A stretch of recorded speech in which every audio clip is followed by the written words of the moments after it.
Saudara-saudara pendengar yang kami kasihi dimanapun Anda berada, Anda kembali bersama kami dalam acara Telaga, Tegur Sapa Gembala Keluarga. Saya Gunawan Santoso dari Lembaga Bina Keluarga Kristen akan berbincang-bincang dengan Bapak Pendeta Dr. Paul Gunadi. Beliau adalah seorang pakar dalam bidang konseling serta dosen di Seminari Alkitab Asia Tenggara, Malang. Perbincangan kami kali ini tentang mengatur keuangan keluarga. Kami percaya acara ini pasti bermanfaat bagi kita sekalian dan dari studio kami mengucapkan selamat mengikuti. Mengatur keuangan keluarga ini ternyata banyak sisinya dan tidak mudah Pak Paul ya. Kita mungkin bisa mengelola keuangan kita sendiri masing-masing, tetapi begitu kita menikah dan sebagai suami punya penghasilan, istri punya penghasilan, lalu ada anak-anak, ini menjadi rumit juga Pak Paul mengatur keuangan keluarga ini. Dan ini suatu kesempatan yang sangat baik kalau kita bisa membicarakan hal itu. Nah ini bagaimana Pak Paul? Pada kesempatan ini Pak Gunawan, saya ini nggak akan membahas pernak-pernik teknisnya, uang itu taruh di mana, terus siapa yang pegang, itu enggak ya, saya nggak akan bahas. Lebih akan saya fokuskan pada pemahaman atau kesamaan nilai. Karena menurut saya kalau dua belah pihak, suami dan istri sudah memiliki ya suatu pemahaman yang tepat, maka nanti tuh masalah teknisnya dapat diatur lah, nggak jadi soal lagi. Nah, jadi itulah yang akan kita coba uraikan. Ada beberapa yang bisa saya bagikan. Yang pertama adalah tentang masalah uang ini. Nah, kita tahu memang sensitif. Makanya ada orang yang berkata ada uang ribut, nggak ada uang, ya juga ribut. Memang sensitif. Maka kita harus menyamakan persepsi terhadap uang. Nah, sudah tentu kita harus kembali kepada firman Tuhan agar kita berdua bisa mempunyai kesamaan. Jangan sampai ya kita berkata, pokoknya saya benar, kamu salah. Enggak. Yuk kita lihat apa yang firman Tuhan katakan. Amsal pasal 11 ayat 24 berkata, ada yang menyebar harta, tetapi bertambah kaya. Tapi ada yang menghemat secara luar biasa, namun selalu berkekurangan. Artinya ada orang yang terus ya berani membagi harta, memberikannya kepada yang lain, tapi terus bertambah kaya. Tapi ada orang yang terus menghemat, nggak mau membagi, nggak mau memberikan kepada yang lain, tapi selalu berkekurangan. Nah, dari firman Tuhan ini kita dapat simpulkan bahwa Tuhan ialah pemberi berkat, dan bahwa usaha manusia itu terbatas, dan tidak akan menentukan pemasukannya. Jadi kita mesti menyadari bahwa kita ini terbatas. Sekeras apapun kita bekerja, kalau memang enggak waktunya untuk diberkati Tuhan, enggak akan bertambah 1 sen pun. Tapi sebaliknya, kalau memang ini adalah pemberian Tuhan dan waktunya Tuhan, maka akan ada nanti penghasilan-penghasilan tak terduga, ada berkat-berkat yang tidak kita bayangkan sebelumnya. Maka dari awal, Tuhan sudah mengingatkan agar kita bergantung kepadanya, bukan pada kekuatan sendiri. Jadi baik suami maupun istri harus mempunyai suatu keyakinan bahwa pemberi berkat Tuhan, pemelihara hidup juga adalah Tuhan. Kita kerjakan bagian kita, tapi semua itu bergantung pada Tuhan sendiri. Jadi jangan sampai kita itu tuh lepas dari perspektif ini, semua bergantung kepada kita, seakan-akan kalau kita ini yang nggak begini, nggak begitu, maka kita akan kekurangan dan sebagainya. Oh tidak, Tuhan adalah pemelihara hidup kita. Nah, Pak Paul, untuk menyamakan persepsi seperti itu, Pak Paul, itu kan kesulitannya adalah persepsi ini terbentuk pada waktu kita di keluarga kita masing-masing. Gitu. Nah, ini kalau latar belakangnya berbeda, seringkali persepsinya juga berbeda, Pak Paul. Betul sekali. Ada memang keluarga yang menekankan bahwa kamu yang cari uang, ini hasil usahamu. Ya, nah kalau itulah yang menjadi pandangan kita, nah kita harus kembali ke firman Tuhan dan meyakini bahwa ini yang benar. Apapun yang diajarkan, yang sebelumnya itu kalau berbeda dari yang Tuhan ajarkan, itu yang kita harus tanggalkan. Maka meskipun kita menganggap kita benar, kita inilah yang memang harus diikuti pendapatnya, oh enggak.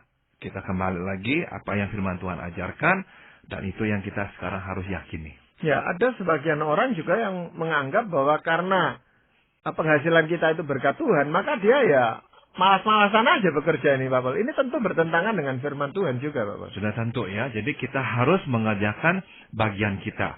Namun Tuhan ingatkan, jangan sampai kita akhirnya berkata, atas usaha saya lah, atas kecerdasan saya lah, atas ketajaman insting saya lah, maka akhirnya saya berhasil menempati posisi seperti sekarang ini.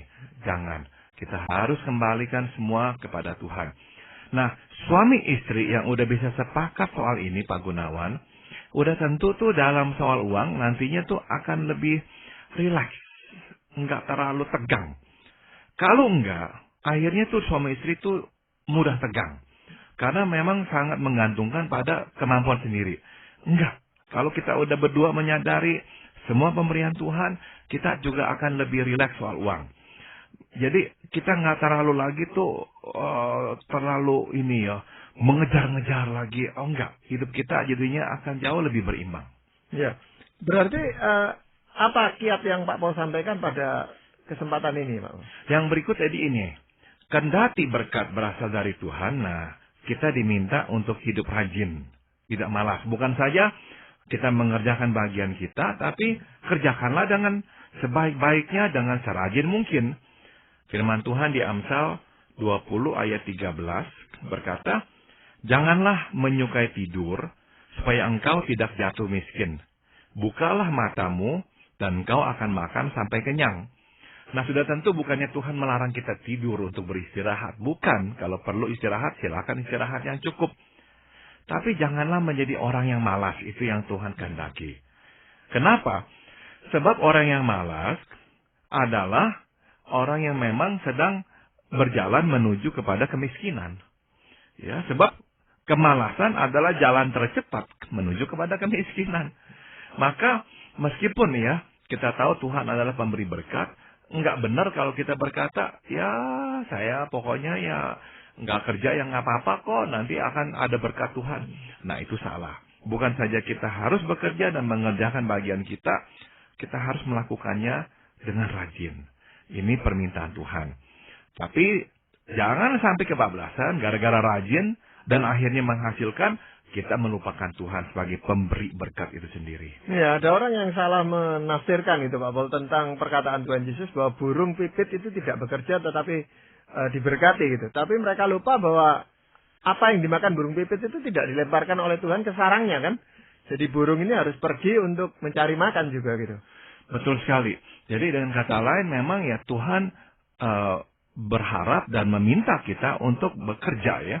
Nah, ini nih bisa menyelesaikan banyak problem. Sebab ada orang yang seperti ini juga Pak Gunawan. Ya saya nggak usah kerja lah, nggak apa-apa.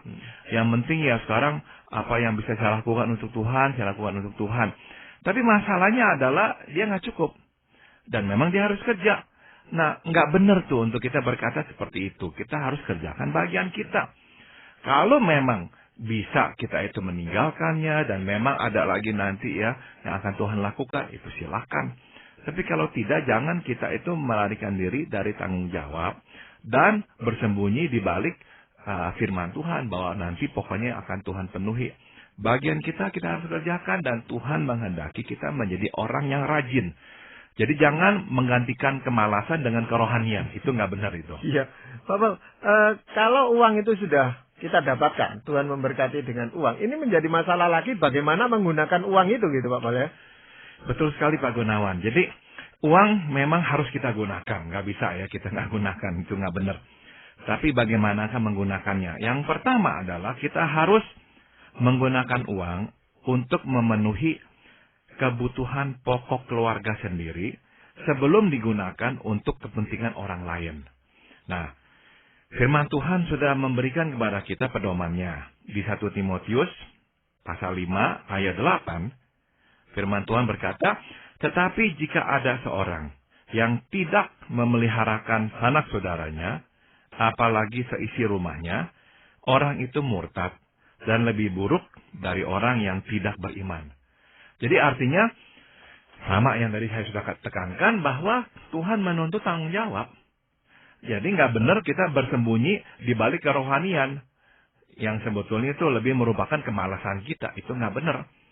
Nah, Tuhan berkata, kita harus penuhi kebutuhan pokok keluarga kita sendiri terlebih dahulu. Nah, kalau orang berkata itu kan namanya egois. Oh enggak, itu namanya bertanggung jawab.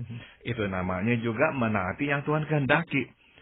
Sebab enggak benar apa yang harus dipenuhi untuk keluarga kita sendiri, kita enggak berikan, malah kita berikan kepada yang lainnya. Itu sangat nanti melukai atau mencederai perasaan orang-orang di rumah kita sendiri. Dan kesaksian kita pun sebagai orang Kristen, itu akhirnya nanti akan merosot. Saya pernah berbicara dengan seseorang yang memang menceritakan betapa orang tuanya itu sangat-sangat peduli dengan lingkungan. Sangat mau menolong orang yang susah. Tapi masalahnya, sewaktu dia kecil, dia hidup di dalam kekurangan. Karena dia bukan keluarga yang berkelebihan. Jadi sering kali mau beli buku, mau beli apa, nggak punya uang.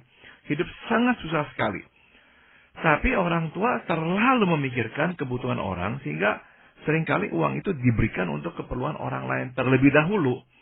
Dan yang di rumah kekurangan. Apa akhirnya yang terjadi di rumah? Orang tuanya sering bertengkar. Karena si ibu mengharapkan si ayah pulang membawa nafkah, tapi uangnya seringkali itu sudah dibagi-bagi untuk kepentingan orang lain. Karena si ibu akhirnya nggak ada uang yang cukup, karena memang kurang, hidup mereka itu susah, ya jadi mengeluh, jadi bertengkar. Akhirnya apa yang dipetik oleh si anak-anak? Bahwa ayah itu tidak bertanggung jawab. Ayah itu akhirnya tuh lebih sayang kepada anak orang lain daripada anak sendiri. Kesatu. Kedua, bukankah anak-anak akhirnya juga harus hidup di dalam bayang-bayang pertengkaran? Jadi waktu ayahnya pulang seharusnya membawa gaji, itu tuh nantinya nggak bisa berbuntut pada pertengkaran. Jadi sekali lagi tindakan itu bukan membuahkan berkat, malah membuahkan masalah dalam keluarga sendiri. Nah, makanya nggak salah firman Tuhan menegaskan, jika ada seorang yang tidak memeliharakan sanak saudaranya, apalagi seisi rumahnya, orang itu murtad. Jadi Tuhan menggunakan kata yang keras sekali di sini. Murtad. Dan lebih buruk dari orang yang tidak beriman. Nggak bisa lagi kata lebih keras dari ini semuanya. Maka ya jangan sampai kita itu kehilangan perspektif ya. Iya. Ada orang yang mengatakan memang lebih baik membantu orang lain, karena dengan membantu orang lain dia mendapatkan terima kasih atau pujian gitu Pak Ol. Kalau itu digunakan untuk keluarga, keluarganya juga kadang-kadang kurang berterima kasih itu. Nah, sudah tentu kita jadinya tuh harus melihatnya dari sisi yang jelas, yaitu sisi tanggung jawab. Bahwa tanggung jawab pertama kita adalah keluarga sendiri dulu. Nah, kita nggak mendapatkan pujian atau apa dari keluarga sendiri, itu tidak apa-apa. Sebab yang penting adalah tanggung jawab ini kita harus penuhi. Jangan sampai kita menjadi orang yang karena haus pujian dari pihak luar, makanya mendahulukan kepentingan pihak luar.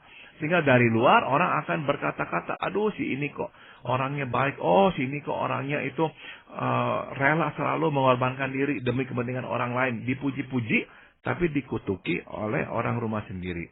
Nah, kan itu juga nggak benar. Tuhan selalu punya prinsip yang sangat jelas Pak Gunawan, yaitu mulai dari seisi rumah, mulai dari lingkungan terdekat. Misalkan juga tentang penyebaran firman atau penyebaran Injil. Tuhan berkata apa? Mulai dari Yerusalem. Tuhan nggak langsung berkata, pergilah ke seluruh penjuru dunia ini. Enggak, awali dengan Yerusalemmu. Setelah itu baru ke Yudeamu. Nah, nanti barulah ke tempat-tempat yang lebih jauh lagi. Jadi sama ya, dalam hal memelihara kebutuhan juga sama. Yang terdekat dulu. Baru nanti yang lapisan luar, lapisan luar, lapisan luar. Tujuannya sekali lagi bukannya egois. Tapi ini tanggung jawab dan kesaksian hidup. Ya memang mungkin bukan egois Pak Bol, tapi kita itu kadang-kadang terjerat akan kebutuhan pokok keluarga sendiri gitu Pak Bol ya. Sehingga ini kan tidak ada habisnya, kebutuhan keluarga itu ya terus ada. Sehingga kita juga melalaikan tanggung jawab kita untuk membagikan uang ini untuk orang lain yang membutuhkan di sekitar kita gitu. Ini makanya harus kita kombinasikan dengan prinsip yang berikutnya Pak Gunawan, yaitu setelah kita memenuhi kebutuhan pokok keluarga, kita harus memikirkan kebutuhan sesama. Nah, bisa enggak ya? Sebab kenapa? Sebab Tuhan menjanjikan berkat bagi orang yang murah hati, dan ini juga adalah tanggung jawab kita ya untuk memelihara kebutuhan orang lain yang di luar rumah kita sendiri. Firman Tuhan di Amsal 22 ayat 9 berkata, orang yang baik hati akan diberkati, karena ia membagi rezekinya dengan si miskin. Jadi Tuhan itu tuh akan melihat dengan cepat orang yang murah hati membagi rezekinya dengan orang yang miskin. Ini dijanjikan berkat, tapi sekaligus ini sebuah tanggung jawab, Pak Gunawan. Kan firman Tuhan berkata, kasihilah sesamamu manusia seperti engkau mengasihi dirimu sendiri. Jadi kita harus memang membuktikan kasih kita kepada orang secara konkret pula.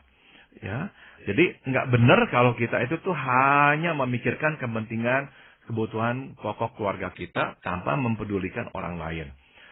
Nah, batasnya apa? Pertanyaan Pak Gunawan tadi bagus ya. Ada orang yang berkata, ya batasnya ya berarti kalau anak saya memang masing-masing, ya perlu dibelikan mobil untuk diantarkan oleh supir, dan nggak usah nunggu-nungguan, itu harus saya lakukan. Enggak ya, harus ada batasnya. Saya sangat suka sekali dengan yang dilakukan oleh pendeta Rick Warren. Setelah beliau menjadi penulis yang laris, buku-bukunya itu tuh diminati orang, Purpose Driven Church, The Purpose Driven Life, itu dia tiba-tiba menjadi seorang yang sangat kaya, dan dia akui itu. Nah, apa yang harus dilakukan sekarang dengan uangnya? Yang kemungkinan besar memang dalam jumlah jutaan-jutaan dolar karena hasil penjualan buku-bukunya. Nomor satu, dia membayar kembali gajinya. Dari tahun pertama dia melayani di gerejanya, sampai saat itu dan nanti untuk selamanya. Dia nggak terima gaji lagi. Nomor dua, sisa uangnya itu dia akan gunakan untuk mengongkosi atau membiayai perjalanan pelayanannya. Jadi kalau dia diundang, dia tidak lagi menerima pemberian, bahkan untuk semua biaya pelayanan tersebut, dia tanggung dari uang tersebut.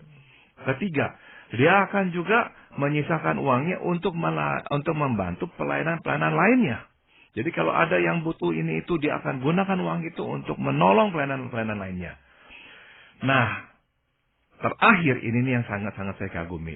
Dia berjanji tidak akan meningkatkan taraf kehidupannya. Dia nggak pindah rumah ke rumah yang lebih bagus. Dia nggak membeli mobil yang paling baru atau yang lebih mahal. Enggak. Hanya sesuai kebutuhan. Sudah tentu kalau mobilnya sudah tua dan perlu diganti, ya baru dia ganti. Tapi dia akan pertahankan level kehidupannya itu. Jadi dengan kata lain, dia terima uang itu, tapi bukan untuk kepentingannya saja. Setelah dia mencukupi kebutuhan pokok keluarganya, dia terus pikirkan bagaimana bisa membagikan uang itu kepada yang lain. Sebab dia memang melihat bahwa Tuhan ini memberikan untuk dibagikan.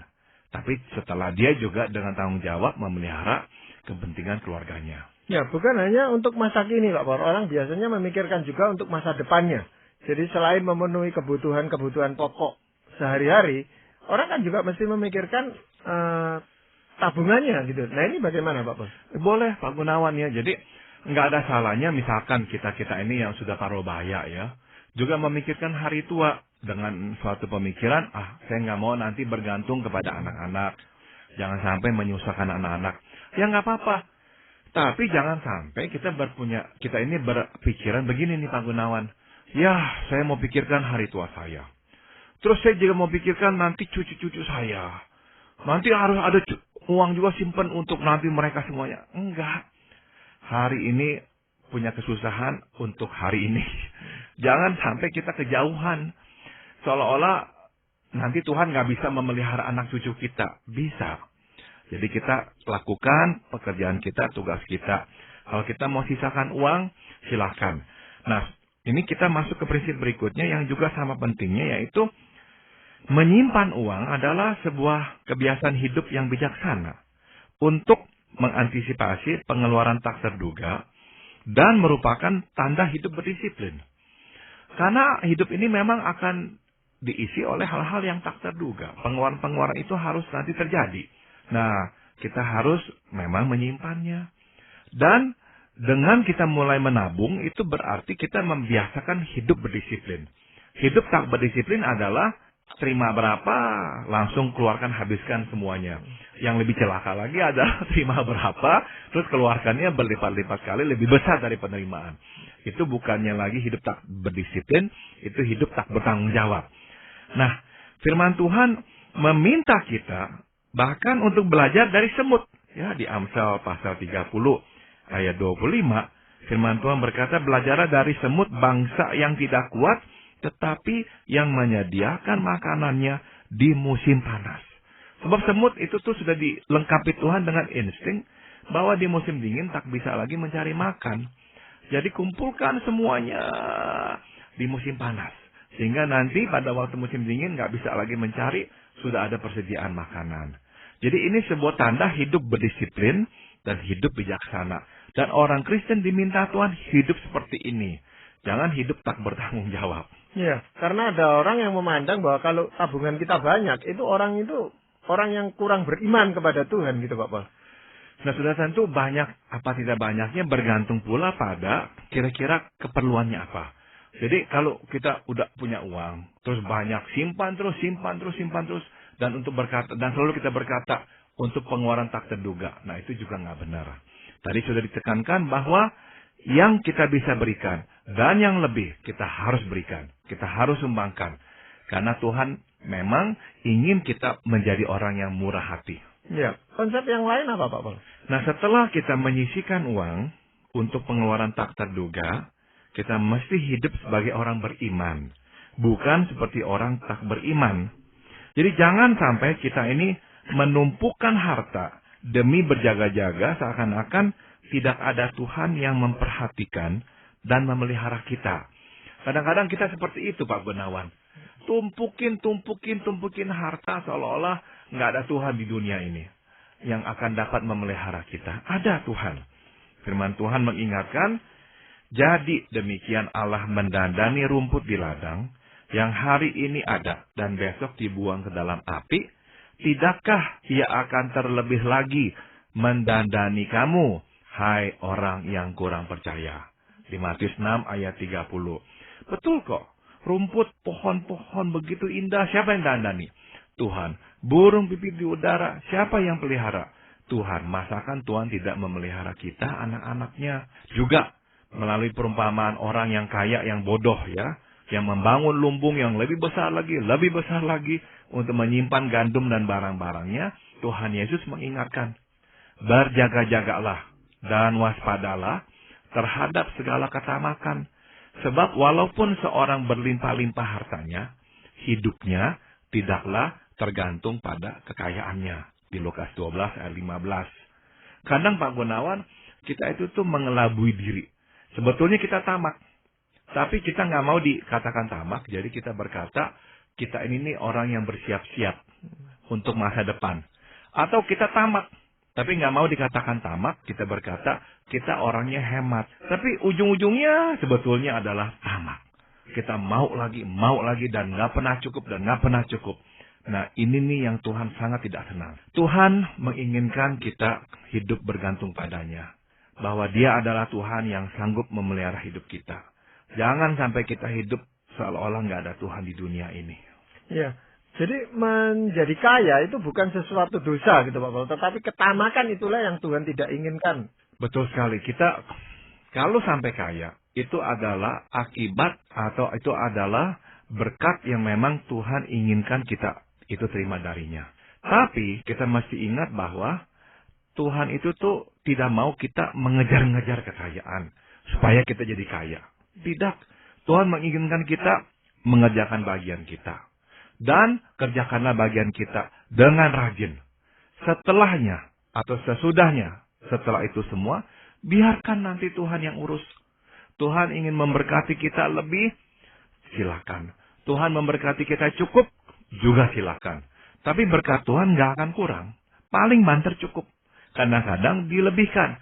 Nah, kalau dilebihkan, untuk keperluan kita sudah, tolong berikan kepada yang lain.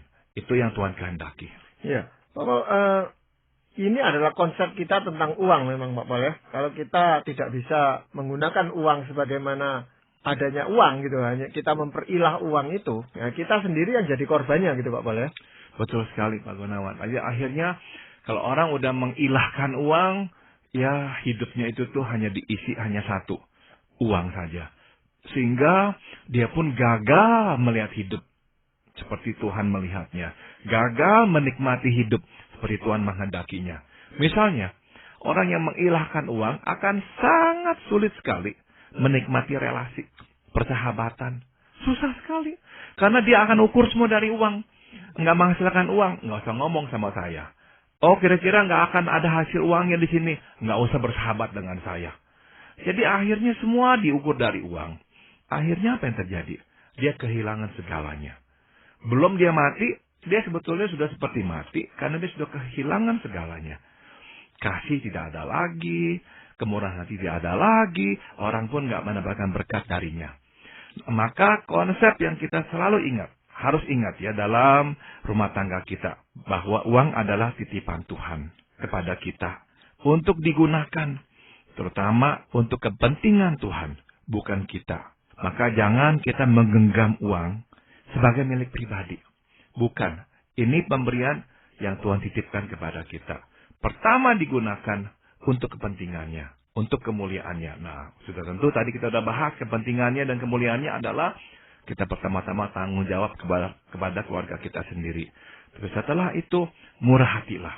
Karena Tuhan menghendaki agar apa yang Dia telah berikan kepada kita secara berlebihan untuk justru dibagikan, supaya yang lain pun nanti menerima berkat Tuhan. Ya, jadi memang masalah terbesarnya adalah memahami konsep yang benar tentang bagaimana kita bertanggung jawab atas berkat yang Tuhan berikan kepada kita, gitu Pak Paul ya. Betul sekali. Baru setelah itu kita bertanggung jawab menggunakannya.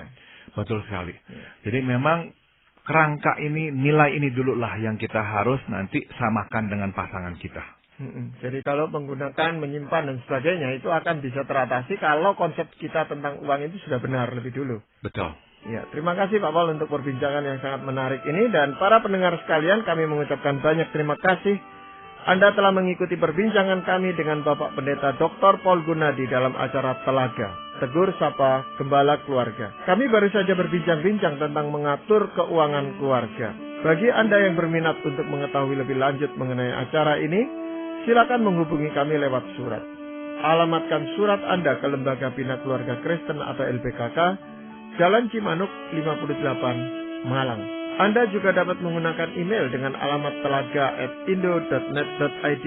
Kami juga mengundang Anda mengunjungi situs kami di www.telaga.org. Saran-saran, pertanyaan, serta tanggapan Anda sangat kami nantikan. Akhirnya dari studio kami mengucapkan terima kasih atas perhatian Anda, dan sampai jumpa pada acara Telaga yang akan datang.